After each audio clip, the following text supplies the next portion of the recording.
Para continuar la explicación de el ejercicio anterior de funciones trigonométricas, vamos ahora a abordar el mismo tema funciones trigonométricas. Ya estudiamos el plano cartesiano, ya vimos cómo ubicar los puntos en el plano. Ahora vamos a calcular las funciones trigonométricas de esos puntos, los signos de las funciones en este nuevo tutorial.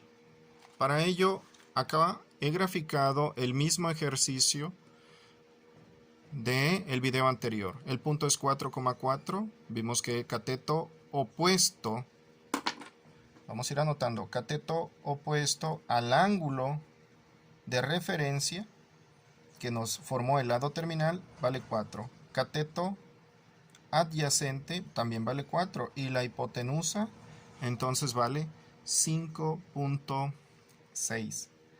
Para esto entonces ahora ya podemos calcular el seno de alfa, coseno de alfa, tangente de alfa, cotangente de alfa, secante de alfa y cosecante de alfa.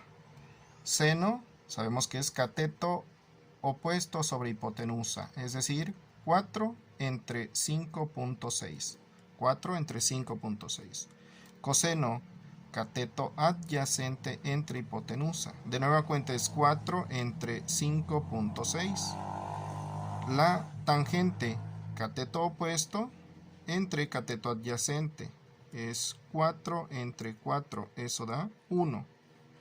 La cotangente es invertir la tangente, entonces va a dar 4 entre 4, que también da 1. La secante es invertir el coseno, que sería 5.6 entre 4. Y la cosecante, que es 5.6 entre 4. Pueden hallar sus equivalentes en decimal. Y de esta manera estarían calculando las 6 funciones trigonométricas para este ángulo de referencia.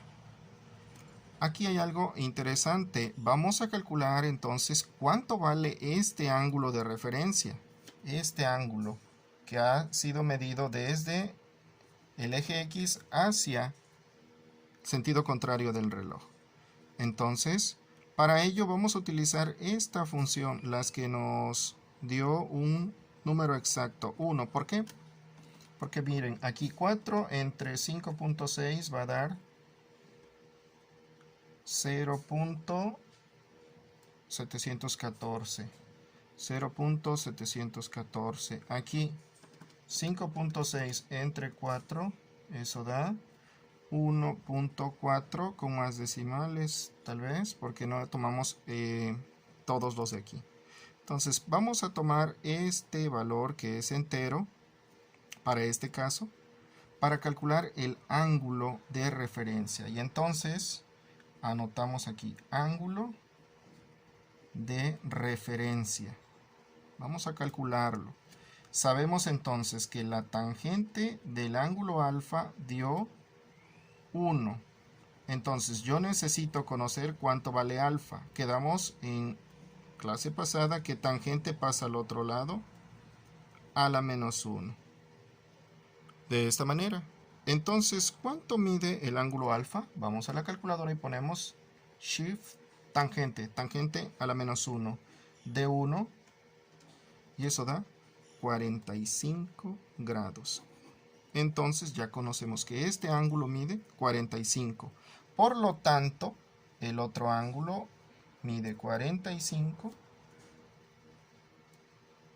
y este 90. Y entre los tres van a formar un ángulo de 180 grados. Con esto hemos explicado ya entonces las funciones trigonométricas en el plano y el ángulo de referencia, cómo calcular las 6 funciones y la medida del ángulo.